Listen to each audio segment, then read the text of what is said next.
Hello, folks. Welcome to the Vinson Voice, a weekly television show where we talk about what's going on in and around your Carl Vinson VA Medical Center here in the lovely Lawrence County, Dublin, Georgia. I'm your host, Greg Swartz, and today I got a special friend with me today. We're going to talk about one of our programs. This is Miss Rhonda Tillman. She is with our home-based primary care program.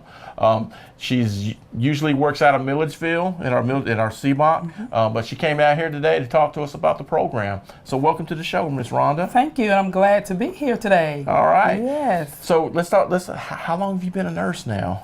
Actually, I've been a nurse for 15 years, Greg, and that sounds so exciting. Very rewarding career. It is. Yes, it is. So what got you into it? Actually, I'm glad you asked that question. In 1990, I graduated from high school, and I had an emphasis in nursing. So I started out as a certified nursing assistant. I saw the care and the compassion that you give to others, and I thought, well, hey, that's something that I want to do. I know that's right. I just continued with that passion in nursing, and I went on to nursing school and completed my associate's degree from Middle Georgia State College, and then I went on to Chamber University and completed my bachelor's degree. So I love nursing. I love the difference that we see and that we make in the nursing field. Absolutely. So how long have you been with the Carl Vinson VA? I came to Carl Vinson VA July 2010. 2010. Okay, yes. so you've been with us for 8 years now. That is awesome. Yes, and I had the pleasure of coming into Carl Vinson VA Medical Center right in home-based primary care. Wow, so you've been with the home-based primary care program for the whole 8 years. I have. That is awesome. I have. You got Miss Wanda Wilcher is the program manager, the nurse manager. Yes, she is an awesome one at that. She is. Very awesome. She is very, she's very good. Kind of got a little family tradition going. You've got family that works here also, Miss? Kind of, well, I have in-laws. In-laws, okay. Yeah, in-laws, yeah. Okay. No immediate family, but in-laws. I got you. And then she's also got some of her family working here too. Okay. But that's good. That's good because we got a great community here. Right. Lots of friends, though. Lots of friends. Absolutely. Lots of friends. Okay. So, let's say, we're going to talk about home-based primary care now. Okay. So how, let's say I wanted help at home. Instead, I want to get my care at home. I guess because of any kind of condition to where I can't get here for my regular appointment. So how does the process go? Okay, really, home-based primary care is a dynamic program. Home-based primary care is a program where we try to assist caregivers and veterans to prolong their longevity of life, just staying at home. Our goals are to educate, to promote, and to reduce. We educate the caregivers in the home, we promote health and wellness, and we try to reduce hospitalizations and ER visits.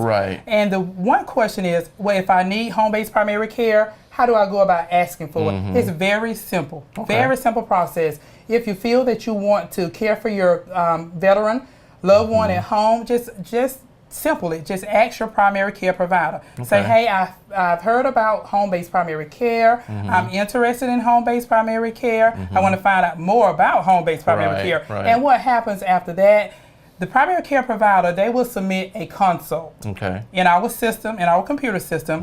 Our nurse manager, Wanda Wilcher, she will then pick up the consult. She will assign the consult to one of the registered nurses that works for home-based primary care. After that assignment comes through, we first make an initial contact with the veteran or caregiver to let them know that a consult has been submitted by the primary care provider, and then we will try to schedule a home visit just to explain the program, cast out any concerns, and see if they're willing to come aboard with home-based primary care, and then the process to start rolling. So it's very simple.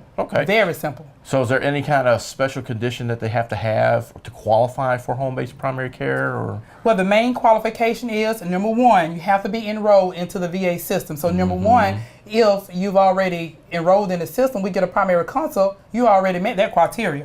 Number two, you have to be based in a 50-mile radius within the home-based primary care. Not only the main, we have 2 home-based primary care offices. One here is in Dublin and one is in Milledgeville. So if we receive a consult, if they reside 50 miles from Dublin, 50 miles from Milledgeville, they will meet the criteria. Wow, that's awesome. That's great. That's great. That is awesome. That is. So I know it's got to be rewarding and stuff like that to go out to the veterans home and assist them with that. Now, are we using, what kind of technology are we using as far as, are we doing any kind of telemedicine with the veterans and all? Not just yet, but we are in the process. Okay. We're going through training Right. to get that started with the telehealth. Wow. There with home-based primary care, which Yeah. that will be an awesome process Yeah, it is as going well. to be kind of keep y'all. It doesn't really take, I don't think it really takes the personal part away from it because you're going to be interacting with the veteran and Right. stuff. But it's kind of a little safer for you guys as far as you're not on the road as much and stuff because you guys put in some miles. We do, and it probably just allow time for other things. Right, Just incorporate in the care plan process. So Right. yeah, that's I think that would be the primary educational goal, Right. for the telehealth. Absolutely. Yes. Okay. Well, it Yes. sounds like you guys got a good handle on the home-based primary care We system. do, and Greg, it is so rewarding once Yeah. you get out there. In the community, you go to those homes, Yeah. you see those smiles, you see the rewarding, just Oh, all yeah. of the rewards that you give to them. And then number one, that you're linking caregivers and veterans to different Yeah. services that they don't even know anything about. Absolutely. So to me, that is so rewarding. I love see it. that. I love it. I can tell. I love can tell it. with a big old smile I on their love face. people. I love interacting Yeah. with people, and I love foremost just making a difference. That's part of the reason Making why a you became a difference. nurse. Yes. Because you gotta love people You in order do. to do it. It takes a very special person to do the nursing job. It does. You definitely epitomize it to me. So how many folks do y'all have in nursing? Right now in our home-based primary care program, we have roughly 124 veterans in the okay, program. Okay. Yes. And then how many nursing staff do we have? Milledgeville staff, we have 3 RNs. Right. Dublin staff, we have 4. Oh, okay. So we all That's kind of awesome. range between 20, 25, and 30 Yeah. veterans apiece. So Yeah. it's very challenging, but guess what? It's doable and it's That's right. rewarding. That's right. Yes. It's very, wow. So you guys' work week is busy. You guys are It busy is. all the time. It is. You have to be organized. You have to be consistent. And you have to be, number one, a good communicator. That's right. All right. Effective communication is the key. Yes, ma'am. It Yes, sure is. yes. It sure is. Well, I think we've taken up enough of your time Thank you today, so and I appreciate much. you coming in Yes, yes. for the show and talking about it. So thank you again, Miss Rhonda. And you'll be on the show again. Okay. But thank you, and thank you for allowing me the opportunity to get home-based primary care out there. Absolutely. And just tell your primary care provider, home-based primary care, we do exist. We have existed since 2006. So we're out there and we're willing to help. All right. All right. Well, thank you again. And folks, we'll be right back with more Vinson Voice. Guys, it's time to make your country bad boy country. Bad Boy Mowers leads the zero-turn mower world with professional-grade power and performance, cut-quality perfection, and easy-ride innovations that can deliver a smooth ride all day, every day. In Bad Boy Country, we build them better in America to last a lifetime. 747 cc's, 60-inch cut, $49.99. All American value, made American strong. Mow with an attitude. See Cullen Supply and Engine Service, your Bad Boy dealer. First Lawrence Bank invites you to experience banking at its best. Whether you have personal or business needs, we're a full-service bank big enough to handle all of your banking needs and small enough to provide you with that personal touch you've grown to expect from a community bank like First Lawrence Bank. Looking forward to your future? That's First Lawrence Bank in Dublin and Dexter. Member FDIC. Hello, folks. Welcome back to the Vinson Voice. I'm your host, Greg Sport. Got a very special friend with me right here, Miss Marsha Perdue. Marsha, how are you? I'm good, Greg. How are you? You know, if I get any dandier, you guys are not going to be able to stand me. So, Marsha, you've been with the VA for quite a while. 31 years. 31 years. That is awesome. All right. And what do you do for the VA? I'm the group practice manager. I monitor the access and the scheduling and the no-shows for the VA Medical Center here in Dublin and for all of our CBOCs. Okay. And CBOCs are community-based outpatient clinics. That's correct. Those are our outlying clinics. We have 6 of them.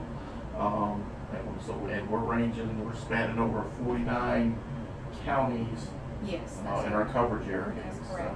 Wow. So tell me about how rewarding is this? How rewarding is this kind of job? It's very rewarding, Greg. it's interesting to see the improvements that we've made Oh, in yeah. our clinic access. Yeah. Ran the numbers this morning. We're looking really good in most of our areas. In our CBOCs, we're doing very well with our access for new patients. Okay.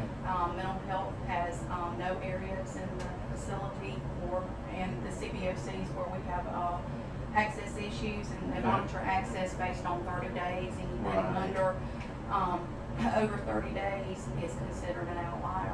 Okay. So we're doing very well. We've seen quite a bit of improvement, so it's very rewarding. That's right. So I tell our audience all the time, you know, we're not sitting on our hands out here. No. We are working our tails off to make sure our veterans have what they need and that they're being taken care of. And there's a lot of stuff going on in the background that you know, you may not, you know, the veteran may not see, but there's a lot going on. You're correct. We've really improved in our clinic utilization. That's something that we also monitor in the GPM area. We've improved in the areas of mental health. We've reviewed all of our clinic grids. We've added appointments. We've added afternoon clinics. We've offered some Saturday clinics in different areas. Right. So we've really seen some improvement in the last year with our access numbers. Yeah, that's good. That helps contribute us to go from a 1-star to a 3-star That's- facility now. That's right. That's We're so right. excited. I made that know. 3-star. We sure We've did. done a lot of hard work here to Mhm. make sure that our patients are able to come in for their appointments in a timely manner. That's right. So we're continuing to try and improve. Trying to get that 5-star. Yes. That's the next goal right there. Yes. That is We're awesome. on our way. That is, yeah, it is, and that's exciting. And that, I mean, that was only from a couple of months of work, because it was back in what, April or May when he came out with the that news story where we're a 1-star facility. That's you know, right. and we made some changes. We got some new ideas in here, and here we are, 3-star facility, and it's We're doing awesome. great, Yeah. and I'm so proud of the teamwork and the work everyone's put forth in trying Right. to meet that 3-star, and we're headed for that 5-star. Oh, I know that's right. So really what we're here to talk about today is we're here to talk about the no-show campaign and how important that is. So let's talk to the folks, tell them about it. Okay, in fiscal year 18, and our fiscal year runs from October 1st until September 30th every year. In fiscal year 18, we had approximately a 16% no-show rate. And what a no-show rate is, or a no-show is when one of our veterans doesn't call us and reschedule their appointment or cancel their appointment. That comes down in our data as a no-show appointment. When a patient no-shows for an appointment, that doesn't allow another veteran to take that appointment. Right. It's a missed slot. So that's time that we could have assigned to a patient who needed to come in for care. Right. Or, for example, a CT scan. You may have a patient waiting that needs to have that Right. CT scan and someone canceled. So it's very important that our veterans contact us. Right. They can contact us at the 1-800 number, which is 1-800-595-5229, and just reschedule their appointment or cancel their appointment and call back later if they don't know Right. when they'll be available to come. So it's very important that they do contact us Right. and let us know that they will not be able to make it. And we Right. will try our best to reschedule that appointment within the time frames that will accommodate the veteran. Right. And of course, we do understand that things happen and Yes. stuff, but sometimes we just forget, you know. But we are working on things to help remind the patient now. I think probably one of the most exciting things that I've seen that I really like is the vet text. Yes, the vet text has been a huge improvement Yes. for us. It actually will send the veteran a text notification Mhm. letting them know that they have an upcoming appointment here at Carl Vinson or Right. at one of our CBOCs. Yeah.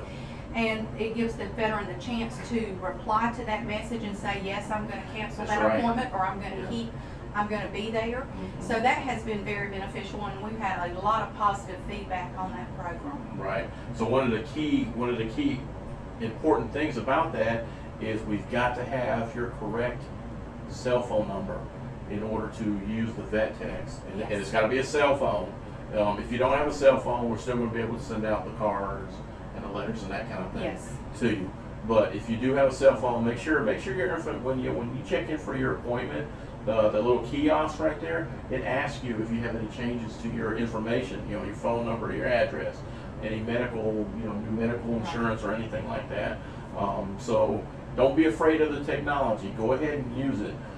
We've got staff here. If you can't really figure it out, we've got staff that are here more than happy to help you, walk you through the process of checking in at our kiosk. And then also, we got My Healthy Vet. So, because I know the vet text, it doesn't tell you where your appointment's at. Right. It just tells you the date and time of your appointment. So what I do is I get on my Healthy Vet account and then I look on it and it shows your appointments, your upcoming appointments. And then I'm like, oh yeah, that's right. Got a mental health appointment. It's a mental health appointment and stuff. So if you're not involved in My Healthy Vet, go ahead and get in. You see Mr. Frank Brooks. He can get you the premium account, which gives you all access to everything. You can renew your meds, you can refill them, you can check your future appointments, and then we also have all kinds of sources on there for you to help you with your health. A lot of tips and that kind of thing.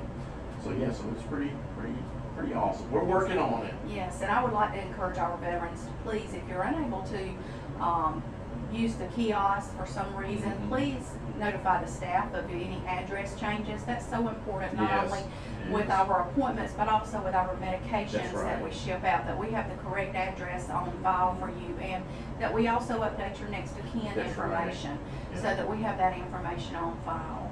Okay. All right. Well, I'm excited about all our access and stuff like that.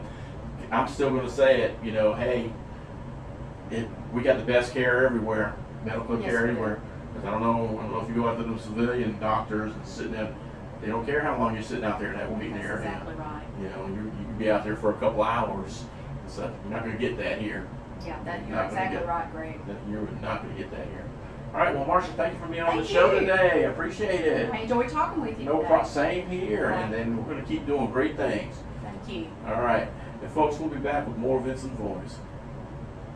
Mid-State Pools and Spas knows pools. In-ground pools to above-ground pools. Mid-State Pools and Spas has over 35 years in the industry, building over 3,000 pools. We build all of our own pools, never subcontracting the work out. So if you're ready to build a pool, renovate a pool, or if you need weekly maintenance or liner replacement with a full 20-year warranty, call the professionals at Mid-State Pools and Spas. Visit our showroom today at 2273 Veterans Boulevard in Dublin and see the new line of Marquee Spas. For the ultimate in hot tub experiences, choose Marquee Spas. Also see our new selection of casual patio furniture, available now at our showroom, Mid-State Pools and Spas, where we know pools.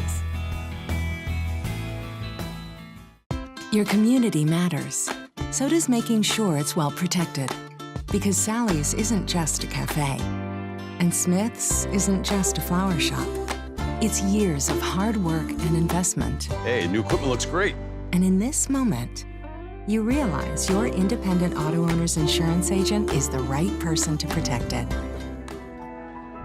Or Insurance in Dublin is your local independent auto owner's insurance agency.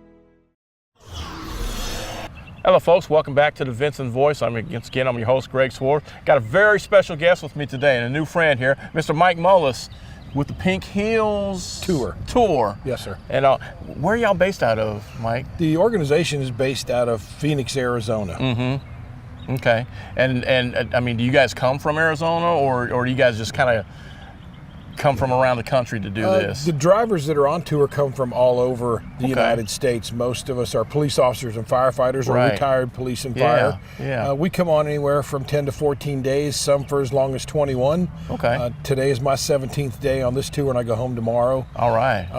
And we have one guy on tour who started the tour and is probably going to end the tour while on. He's also retired. Okay. And you're a retired firefighter. You did 40 years. 40 years in Virginia Beach, Virginia. Holy cow. Yeah, that is awesome. Thank you for your service. You're welcome. Because we appreciate what we always appreciate our public service folks, especially firefighters, police, and nurses, that kind of thing. So you do a great job, and we appreciate y'all. Thank you.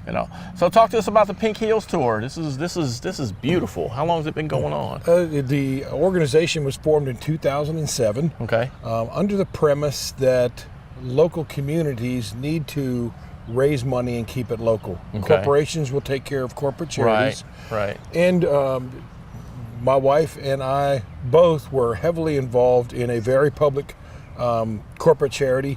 We would come down to a beachfront area, spend the entire weekend down there. We brought in family and friends. Just our group raised several $1,000s. Wow. And over the course of this weekend, several hundred people would come in and raise several $100,000. Yeah. And a representative from the corporate charity would walk in, shake their hand, accept the check, and walk away with our money. Right. But we don't know where our money's going. Okay. So there are also corporate charities out there that take 17% of your money just to redistribute money to other charities. Right. So that's $17 out of every 100 that is lost paying salaries. Right. Not that we're against paying salaries. When you go into a organization that does research, you need to pay those employees. Exactly. Those people expect to be paid for the very difficult and time-consuming work that they do.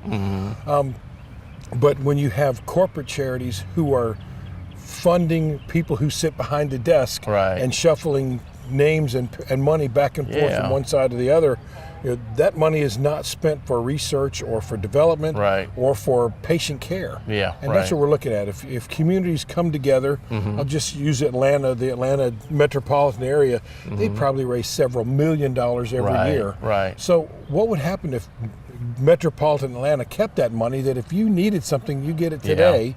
You don't have to wait for someone in Chicago or New York or Los Angeles to decide whether you meet certain criteria. That you look someone in the eye and say, I need my medication paid for. So they pay for your medication. I need groceries. The retirees who are on a fixed income, some of them are deciding with very difficult diseases, do I buy groceries or do I buy medication? And you're going to find that most of those people would give to their own grandkids before they would take their own medication. And that's wrong. That's wrong no matter who you are. Exactly.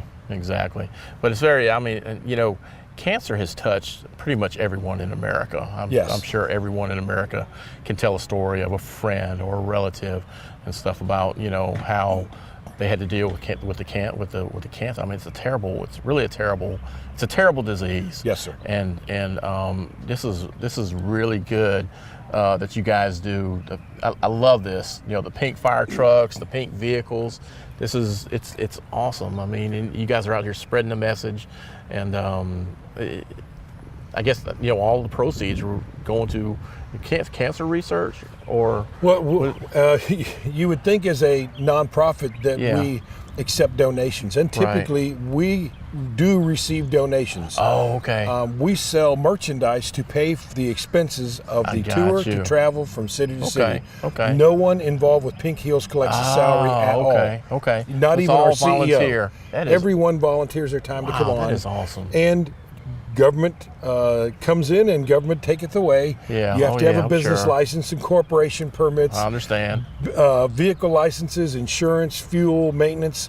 So we sell our merchandise to pay for that. Right. And if we come into a town, we have come into localities where they gave us $5,000 and $10,000, and Dave Graybill, the CEO, would turn right around and hand it to a local charity. Right. Oh, yeah. We don't want your money. We want you to raise money and keep it local. That's right. If we come in and take your money, we're going directly against what our main message is, to raise money and keep it local. That's right. Okay. Well, that is really admirable. Especially being a retired firefighter, to devote your retirement to volunteer and come out and help, like I said, raise awareness and like you said, keeping the money local and stuff. So that is, I love it. So one other thing I wanted to bring out, a lot of people would think because our trucks are pink that we are mainly one type of cancer, and we are not. Right, I know our that. Our trucks are pink for the love of a woman and anything that comes between that woman and her family. Right, It doesn't matter what the catastrophic illness or injury is. We don't tout any one cancer, any one disease, any one injury. Right. It doesn't matter what it is. If you need help, you need it today. It doesn't matter whether it's cancer or bone reconstruction, heart surgery, anything that comes between a woman and her family. We want that woman to be able to take care of her family, because let's face it, if I'm in the hospital, my wife is going to make sure that the bills are paid, that I get to my office visits, doctor visits, I make it to the hospital, that the kids are taken care of. So in return, we want to make sure that that woman is taken care of. That's right. And if you take care of a woman, it's even in the Bible, you love a woman and you will receive that love tenfold. That's right. Okay. All right. Well, Mike, thank you for what you're doing. Yes, and sir. Have a safe trip home. And we appreciate you guys coming out here to help. You know, I love this. This is the pink fire truck, people signing it, and even y'all's the logo. I love the logo. That is beautiful. We appreciate the opportunity to spread the message and to share what we're about. Right. Thank you. Thank you, Mike. Appreciate you. Take care. All right. And folks, we'll be back with more Vinson Voice. We're here today at Bank of Dudley to discuss business loans. So many businesses and industries trust the Bank of Dudley for a variety of financing alternatives to suit your specific needs, from short-term loans to help with cash flow, loans to purchase equipment or facilities. At Bank of Dudley, we have commercial mortgage loans, capital improvement loans for construction or renovation. We can help with your business vehicle loans or for a small business line of credit. In other words, Bank of Dudley has your business covered. No matter what it is, you can trust the lenders at the Bank of Dudley with 5 convenient locations: East Dublin, downtown Dublin, Veterans Boulevard, Dudley, and Jeffersonville. The Bank of Dudley, member FDIC, and an equal housing lender. Hello, folks. Welcome back to the Vinson Voice. I'm your host, Greg Swartz. Once again, thank you for tuning in to this week's show. Thank you, TV35, for giving us the opportunity. A couple things we got coming up on October 13th from 10 a.m. to 2 p.m. We're having our fall festival out here on the front lawn. So if you guys can come on out, bring your families, and let's just have a good time. You know, we're going to have tables set up with information. Also, some of our partners in the community will be here. So sharing their information. So please come on out. We're going to have fun for the kids and the whole family. All right. Also, November 11th at 11 a.m., we're having our Veterans Day program. It's going to be a great program this year. We've got, after the program, since it's on a Sunday, our chaplain service is going to open up the chapel and have a worship service right after the ceremony. So bring your family, come on out. Let's just have a good time, and all. And like we always like to showcase a few numbers here. We're going to talk about the homeless veterans. We're still trying to end veteran homelessness. Okay, so if you can get the people to this number right here, 1-877-48-VET, and let's if you know somebody that may be in that situation, please get them to the number. All right. Also, we talk about veteran suicide. Last month was Suicide Prevention Month, but every day is suicide prevention.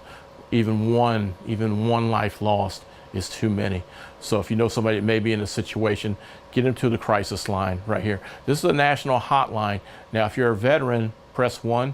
But other than that, it's like I said, one life is too many to be lost. So with that, I always say, we can still change the world. All it takes is one act of kindness a day. I'm your host, Greg Swartz, and thank you for tuning in to this week's episode of the Vinson Voice.